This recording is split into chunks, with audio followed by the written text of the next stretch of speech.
देखें आ गया हमारा ये जो इंटरपर्सनल स्किल और कम्युनिकेशन, बहुत बेस्ट प्रश्न होता है साथियों यूपी पीसीएस के सीसेट एग्ज़ाम में, जो इतना सरल होता है लेकिन जानकारी के अभाव में हम लोग सारे प्रश्न को गलत करके आते हैं। तो देखें हम लोग गलती नहीं करेंगे, बहुत बढ़िया प्रश्न है। ऐसे ऐसे प्रश्नों की ज़रूरत होती है जो फ्री में नंबर देके 2 सेकंड में हम लोगों को पता करके जाता है, हमारा पूरा समय बच जाता है। देखें कह रहा है संचार के प्रकार और चर, तो हमें सही सुमेलित करना है और सही सुमेलित करके हमें बताना है। तो हमारा कौन सा सही सुमेलित है, 4 में से एक ही सही सुमेलित है, उसी को पकड़ना है। देखें शाब्दिक संचार जो होता है, जो जैसे हम लोग शब्द आपसे कुछ कह रहे हैं तो शब्दों का प्रयोग करके कह रहे हैं, आपसे बात कर रहे हैं तो शब्दों का प्रयोग करके हम संचार कर रहे हैं। तो शाब्दिक संचार में भाषा की ज़रूरत पड़ती है, तो ये भी गलत मैचिंग कर दिया, यहाँ संज्ञानात्मक दे दिया, ये भी गलत। लिखित, हम लोग कुछ लिख के दे रहे हैं साथियों, तो जब हम लोग कोई लिख के संचार भेजते हैं, जैसे किसी को चिट्ठी लिखना है तो वहाँ पर संज्ञानात्मक क्षमता अच्छी होनी चाहिए, तो यहाँ पर ये होता है, तो ये भी गलत मैच कर दिया था। संकेत सामाजिक, संकेत सामाजिक साथियों ये सांस्कृतिक कारक होता है, ये वाले में सांस्कृतिक कारक मतलब जैसे हम लोग कोई इशारा कर रहे हैं तो हम लोग एक ही संस्कृति के होने चाहिए तभी इशारा समझेंगे। हम लोग जो है किसी को नंबर मांगना होता है तो अंगूठे से और लास्ट वाली उंगली से इशारा कर देते हैं तो अगला समझ जाता है कि लड़का हमसे नंबर मांग रहा है। अगर हो सकता है कहीं हम लोग दूसरे प्रदेश में दूसरे देश में जाएं तो वहाँ का कल्चर अलग हो, वो लोग हमारे इस इशारे का मतलब न समझ पाएँ, तो हम लोग यहाँ बहुत सारा इशारा होता है, वो अलग अलग कल्चर में अलग अलग इशारा होता है, तो ये भी गलत हो गया। तो दैहिक हाव भाव, दैहिक हाव भाव अंतर्निहित अर्थ, ये सही है, ऑप्शन नंबर डी। तो शरीर का हाव भाव जो होता है, बॉडी लैंग्वेज जिसे कहते हैं, अंतर्निहित अर्थ ये होता है। आगे बढ़ें 27 में। देखें कौशल किसी के साथ निकट मित्रता को बनाए रखने में सहायक होता है, तो कौशल किसी के साथ निकट मित्रता बनाए रखने में सहायक होता है, कौन सा? उधार लेना। कौन सा कौशल? उधार लेने का कौशल नहीं, ये कैसे होगा, ये तो गलत होगा। स्वैच्छिक रूप से आवश्यकता पड़ने पर सहायता करना, यानी किसी को आप ज़रूरत उसकी पड़ रही है तो अब वो बिना मांगे आप उसकी हेल्प कर देंगे, तो वो व्यक्ति से एक निकट मित्रता, निकट अच्छा संबंध बनाने में सहायता होगा, ऑप्शन नंबर बी। बाकी ये भी सही नहीं है, ये भी सही नहीं है। आगे बढ़ें। देखें इसी प्रकार से होता है, पूरा हमारे स्किल पर पूरा डिपेंड करता है, हम लोग सोच क्या रहे हैं, हम लोग वही सोचेंगे जो अच्छे से पढ़ेंगे, क्योंकि कहा जाता है ना, हमें एक अच्छा वक्ता होने से पहले हमें एक अच्छा श्रोता बनना पड़ेगा। तो हम लोग चीज़ों को जब तक अच्छे से पढ़ेंगे नहीं तो हम लोग उसे जो है अपने जो है सोच समझ नहीं पाएंगे अच्छे से। आगे बढ़ें 28 में देखते हैं, निम्नलिखित में से कौन सा अंतर्वैयक्तिक भूमिका नहीं है? अंतर्वैयक्तिक भूमिका कौन सी होती है साथियों? अंतर्वैयक्तिक भूमिका कौन सा नहीं है? तो नाम मात्र का अध्यक्ष कोई बना है उसमें भी अंतर्वैयक्तिक भूमिका निभाना पड़ता है। नेता आप बन गए हो तो उसमें भी इंटरपर्सनल जो है भूमिका निभाना पड़ेगा। संपर्क कर रहे हैं किसी से तो उसमें भी इंटरपर्सनल की ज़रूरत पड़ती है। लेकिन मौलिक बॉस जो होता है उसमें जो है अंतर्वैयक्तिक भूमिका की ज़रूरत नहीं होती है। तो ऑप्शन नंबर डी मालिक या बॉस, इसीलिए कहता है हमेशा बॉस बने रहिए। ये देखें 29 में, निम्नलिखित में से कौन सा भाव दिखाता है कि आप सुन रहे हैं? जैसे साथियों 10 लोग बैठे हैं, वो लोग बातचीत चल रही है वहाँ, तो आप जो है वहाँ पर कोई बच्चा कोई खड़ा होकर कुछ बोल रहा है, कोई कहानी सुना रहा है, कोई बात बता रहा है, आप जो है मोबाइल चला रहे हैं, इधर उधर देख रहे हैं, दूसरे को सुन रहे हैं या फिर कुछ कर रहे हैं, तो उस व्यक्ति को लगेगा कि ये हमारी बात नहीं सुन रहे हैं। उसको लगना चाहिए कि हाँ यह बात हमारी सुन रहा है, तो आप उसकी ओर देखिए, सिर हिलाते रहिए, आँखों में आँख हेड देखे रहिए, तो इससे पता चलता है कि आप सुन रहे हैं। तो यही बात तो समझ रहे हैं, हमें लगता है आप समझ गए होंगे इस क्वेश्चन का मतलब। तो आपके मतलब कह रहा है कोई कुछ बोल रहा है तो आप उसे कैसे दिखाएंगे कि हाँ हम आपकी बातों को सुन रहे हैं, तो आपको सिर हिलाना पड़ेगा तालमेल के साथ, लय के साथ, और आँखों में संपर्क, आई कांटेक्ट रहना चाहिए। आगे देखें 30 में, अखबार आदर्श रूप में निम्नलिखित में से किस संचार का माध्यम होता है? तो साथियों कह रहा है न्यूज़पेपर एक आइडियल रूप में किस कम्युनिकेशन का माध्यम होता है? तो साथियों यहाँ सूचनाओं एवं तथ्यों का माध्यम होता है। Option number D. यहाँ मत प्रचार मतलब प्रोपेगेंडा ये तो होगा ही नहीं, जनश्रुति ये भी नहीं होगा, तो ऑप्शन नंबर डी यही होगा। 31 में हम लोग देखते हैं संप्रेषण के लिए निम्नलिखित में से है। तो संप्रेषण एक गतिशील होता है साथियों, ऑप्शन नंबर ए एक गतिशील प्रक्रिया है। क्यों? क्योंकि कम्युनिकेशन ही ऐसा चीज़ हो, तो आदमी जैसे हम यहाँ बैठे हैं और हमारे अंदर कोई संचार आया, हमें कोई सूचना मिला कि ये हो गया, वहाँ चले जाओ, यहाँ बम ब्लास्ट होने वाला है, तो हम लोग चल गए। तो एक जो संचार होता है साथियों वो एक गतिशील प्रक्रिया होती है, मोबिलाइज्ड प्रोसेस होता है। Option number A. स्थैतिक होगा नहीं, ये दिमाग से निकाल लीजिए, ये भी नहीं होगा, ए होगा। 32 में हम लोग देख लेते हैं निम्नलिखित में से कौन सा संप्रेषण सबसे अधिक सहायक श्रव्य कौशल है? तो साथियों ये कह रहा है कौन सा संप्रेषण में सबसे अधिक सहायक श्रव्य कौशल है, किस संप्रेषण में सुनने का कौशल सबसे अधिक सहायक होता है? तो सक्रिय श्रव्य। आप जब किसी चीज़ को अच्छे से सक्रियता से सुनेंगे तो वहाँ का वो संप्रेषण में सबसे बड़ी भूमिका होगी, तो सक्रिय श्रव्य, ऑप्शन नंबर सी। 33 देखते हैं हम लोग साथियों, बहुत बढ़िया प्रश्न। क्या कह रहा है इसमें?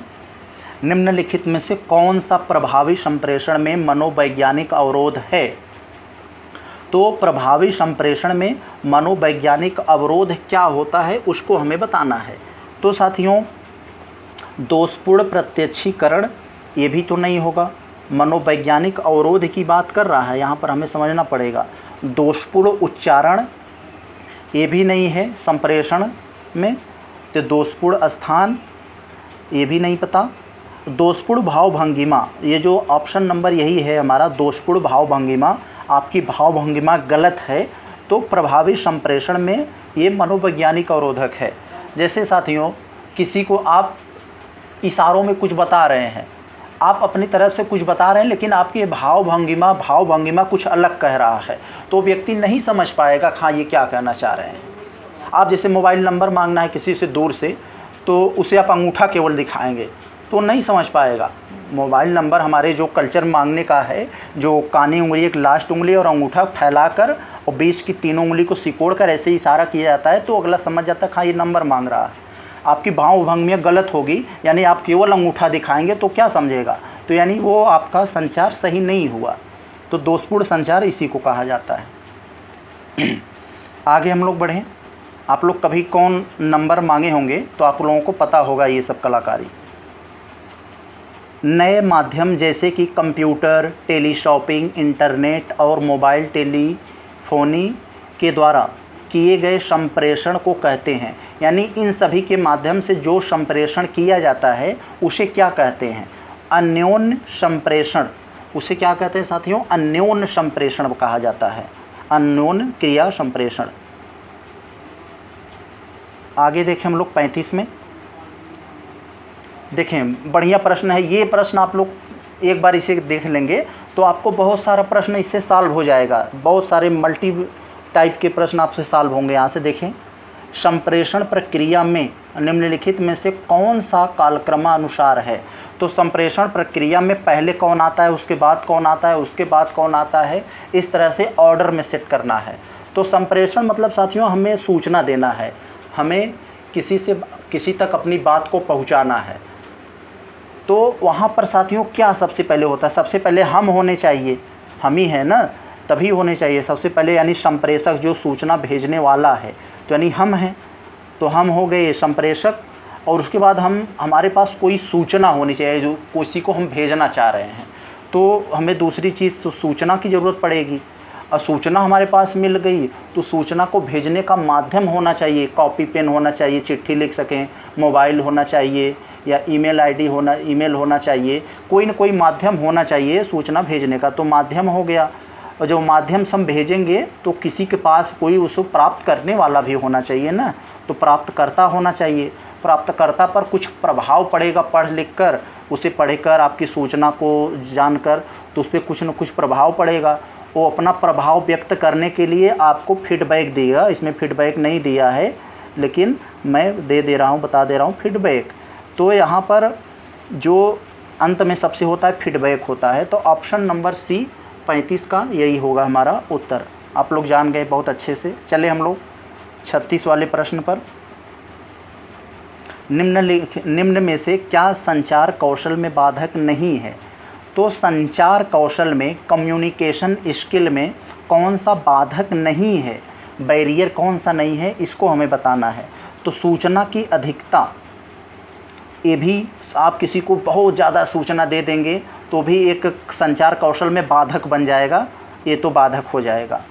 सीमित शब्दावली, आपने पूरे शब्दों को ठीक से प्रयोग नहीं किए, कम शब्दों में कर दिया, अगले को कुछ समझ में नहीं आया, तो ये भी बाधक बन सकता है। वरिष्ठों का भय, कोई बड़ा है छोटा है इसको आप लोग ध्यान नहीं दे रहे हैं, तो ये भी जो है बाधक बन सकता है। जैसे कोई बड़े को आप कुछ सूचना भेज रहे हो तो तुम बे रे करके कर दे रहे हो, तो भी बाधक बन सकता है। कोई अधिकारी को जैसे कुछ लेटर लिख रहे हो तो वहाँ पर आपने इस वरिष्ठता का भय नहीं किया, आदरणीय महोदय, ये सब, तो भी वहाँ डैमेज हो जाएगा। तो ये सब जो है बाधक हैं, लेकिन संक्षिप्तता बाधक नहीं है। यानी अपने बहुत सारी बातों को कम बातों में कह देना, इसी को संक्षिप्तता कहा जाता है। यही हमारा उत्तर है। संचार कौशल में यही बाधक नहीं है, बाकी सब बाधक हैं। आगे बढ़ें हम लोग 37 में। निम्नलिखित में से कौन सा समस्या समाधान का सोपान है? तो समस्या समाधान का सोपान कौन सा है यहाँ पर साथियों? तो यहाँ पर साथियों जो 37वां का हमारा जो प्रश्न होगा, देखिए क्या, समस्यात्मक स्थिति की पहचान करना, स्टेप, यहाँ सोपान का मतलब आप स्टेप समझ लीजिए, समस्या समाधान का स्टेप है। तो समस्यात्मक स्थिति की पहचान करना ये भी है। समस्या का समाधान करने में पहचान किया जाता है, पहचान नहीं करेंगे तो समाधान कैसे करेंगे। परिकल्पना का निर्माण करना, यानी उसको पहचान करना, फिर उसको सॉल्व करने के लिए आपके पास कोई एक अच्छा कॉन्सेप्ट होना चाहिए, परिकल्पना होनी चाहिए, ये भी ज़रूरत है। डाटा का संकलन, आपको डाटा इकट्ठा करना पड़ेगा, डाटा के आधार पर चीज़ों को सॉल्व किया जाएगा, न कि हवा में। तो ये तीनों, यानी ऑप्शन नंबर डी उपर्युक्त सभी। देखें हम लोग कितने बढ़िया से सॉल्व किए। अब हम लोग चढ़ते हैं 38 वाले प्रश्न पर। देखें 38 वाला थोड़ा सा घुमाने वाला है, यहाँ से थोड़ा सा और दिमाग लगाना पड़ेगा। देखें, आपका एक कर्मचारी आपको सूचना देता है कि श्री ABC का आतंकवादियों से संबंध है। वह आपसे उसके विरुद्ध तत्काल कार्रवाई करने की प्रार्थना करता है, तो आप क्या करेंगे? आप एक अधिकारी हैं, आपका एक कर्मचारी जो आपसे जूनियर मान लीजिए है, आपको सूचना देता है कि फलाना का आतंकवादियों से संबंध है, वह उसके विरुद्ध कार्रवाई करने को आपको उकसाता है, तो आप क्या करेंगे? तो उसे तत्काल निलंबित कर देंगे? नहीं, ये भी गलत लग रहा है, ऐसा तो आप करेंगे नहीं। उसे अपने कमरे में बुलाएंगे और डांट फटकार लगाएंगे? जी नहीं, ऐसा भी नहीं करेंगे, क्योंकि ये सब जो है देखने से लग रहा है ये सब कोई एक अधिकारी का कोई निर्णय नहीं है। कठोर निर्णय लेने से पूर्व आप चुपचाप मामले की जांच करेंगे? यस, कोई भी कठोर निर्णय लेने से पहले आप उसको जांच करेंगे, बिना जांचे परखे आप कोई कठोर निर्णय नहीं उठाएंगे। तो यही होगा, सी हो जाएगा हमारा उत्तर। देखें 39 में क्या कह रहा है साथियों, एक फाइल को पढ़ते हुए आपको पता लगता है कि एक बाबू ने कार्यालय की पेंशन की राशि का गबन किया है। ऐसे में आप क्या करेंगे? कोई आप अधिकारी हैं, कहीं गए और आपने कोई फाइल खोली, आपको लगा कि यहाँ का कोई बाबू है जो कार्यालय की पेंशन को सपाचट कर चुका है, तो आप क्या करेंगे? वहाँ आप मामले को पुलिस दे देंगे, ये करेंगे कि संबंधित लिपिक को गबन करने की राशि का जमा कराने कहेंगे? नहीं, ये आपका काम नहीं है, आपके कहने से क्यों जमा करेगा? लिपिक के गबन की गई राशि को अपना हिस्सा देने की बात कहेंगे? नहीं भाई, ये भी तो उससे बड़ा जुर्म है। सारे मामले पर ध्यान नहीं देंगे और चुपचाप रहेंगे, भाई तो लानत है आप पर अधिकारी होने से, ये भी नहीं होगा। तो ऑप्शन नंबर ए ही सही है। देखें यहाँ पर बहुत सारे होते हैं, सब सही लगभग होता है, कई सारे ऐसे आपको विकल्प मिलेंगे, सब सही लगेंगे, लेकिन हमें उसी को चुनना होगा जो सबसे बेस्ट हो। तो ऑप्शन नंबर ए यहाँ पर बेस्ट है। 40वां देख लेते हैं। तो 40वां में साथियों क्या है, एक लोक सेवक में निम्नलिखित में से कौन सा इंटरपर्सनल स्किल होना अनिवार्य नहीं है। तो एक लोक सेवक, आप एक सिविल सर्विस हैं में नौकरी, आप एक सिविल सर्विस है, तो कौन सा अंतर्वैयक्तिक कौशल होना अनिवार्य नहीं है। तो सभी होना चाहिए, लेकिन कह रहा है कौन सा अनिवार्य नहीं है, मतलब जरूर है तो ठीक है लेकिन अनिवार्य नहीं है। तो साथियों समस्या समाधान और निर्णय करना ये भी अनिवार्य है साथियों। आप निर्णय नहीं कर पाएंगे तो लानत है आप और एक सिविल सर्विस होने पर, सिविल सर्वेंट होने पर। तो यहाँ देखिए बी वाला कह रहा है संज्ञानात्मक और विश्लेषणात्मक योग्यताएं होनी चाहिए। जी बिल्कुल होनी चाहिए। पहल करना और बहुकार करना ये भी सही है। तो प्रभावशीलता, ये तीनों हमें तो कन्फर्म लग रहा है। ये कन्फर्म नहीं लग रहा है ये सही होगा कि नहीं सही होगा, लेकिन हम 3 चीज़ों को कन्फर्म हो गए तो अगला ही हमारा उत्तर होना चाहिए। तो ऑप्शन नंबर डी प्रभावशीलता और दृढ़ निश्चय। दृढ़ निश्चय यहाँ पर साथियों प्रभावशीलता, यानी ऐसा नहीं कि आप प्रभाव बनाए रखेंगे। तो ऑप्शन नंबर डी ये कुछ गलत लग रहा है, तो यही नहीं है। देखें 41 देख लेते हैं, ये लास्ट है हमारा कम्युनिकेशन का। इसके बाद हमारा मैथ रीजनिंग आ जाएगा। तो हम लोग केवल यहाँ पर कम्युनिकेशन और हिंदी को देखने आए थे, क्योंकि यही हमारा सबसे महत्वपूर्ण। देखिए हमें 41 नंबर दिला दिया, हमें 33 पाना होता है। अच्छे से करेंगे और 2-4 तो हम रीजनिंग में इधर उधर करके मारी ले जाएंगे, आराम से पास हो जाते हैं। लेकिन बहुत सारे बच्चे इतना भी नहीं कर पाते हैं और वो फेल हो जाते हैं, क्योंकि उन्हें जानकारी नहीं होती है। वो सारे क्वेश्चन को उल्टा पुल्टा कर देते हैं, उनको लगता है कि हम जो कर रहे हैं हमारा सही है। देखें 41 में क्या है, कथन दिया है हमें पहले 2 ठो। विश्व की जनसंख्या हर वर्ष बढ़ती है। दूसरा कथन कह रहा है जनसंख्या विस्फोट से विश्व में खाद्य समस्या है। तो साथियों 2 कथन दिया है और दोनों कथन के आधार पर हमें 2 निष्कर्ष दिया है। जनसंख्या नियंत्रण से विश्व की खाद्य समस्या कम हो जाएगी। जी बिल्कुल, ये तो सही है, क्योंकि जब कह रहा है जनसंख्या विस्फोट यानी जनसंख्या एकाएक बढ़ने से विश्व में खाद्य संकट है। तो जब जनसंख्या कंट्रोल हो जाएगी खाद्य समस्या भी कम हो जाएगी, तो बिल्कुल सही बात है। दूसरा कह रहा है हमें यहाँ अधिक जनसंख्या के लिए अधिक खाद्य उत्पादन की आवश्यकता होगी। जी ऊपर ही बताया, जब अधिक जनसंख्या होगी तो उनका पेट भरण पोषण करने के लिए हमें अधिक उत्पादन करना होगा। तो दूसरा भी सही है हमारा। तो ऑप्शन नंबर ए हमारा सही है, ये सही है। तो साथियों यहाँ पर हमने देखा 41 प्रश्न तक जो हमारा सामान्य हिंदी, जनरल हिंदी का क्वेश्चन था। उसके बाद इंटरपर्सनल स्किल और कम्युनिकेशन का जो सवाल था हमारा, बहुत बढ़िया से हम लोगों ने 41 प्रश्न को पूरा देखा। तो साथियों हम लोग, आपको अगर मैथ और रीजनिंग भी सॉल्व करवाना है तो आप लोग कमेंट में करिएगा, हम लोग उसको करवा देंगे। नहीं तो हम हर प्रैक्टिस सेट में जीएस का अपना करवाएंगे और समय समय पर उससे सीसाइड संबंधित में जो इंटरपर्सनल स्किल कम्युनिकेशन संबंधित टॉपिक आता है वो भी करवाएंगे। लेकिन जीएस का हम लोग फुल टेस्ट करेंगे। जब भी जीएस का करते हैं हम लोग फुल, क्योंकि जीएस से ही हमारी मेरिट तय होती है, जीएस से हमारी जो है ये मतलब कट ऑफ तय होता है। तो साथियों चले हम लोग जो है मिलते हैं नेक्स्ट क्लास में। तब तक के लिए नमस्कार। अगर आपको वीडियो ज़रा सा भी अच्छा लगा हो तो हमारे चैनल को, वीडियो को लाइक करके चैनल को सब्सक्राइब कर देना। धन्यवाद।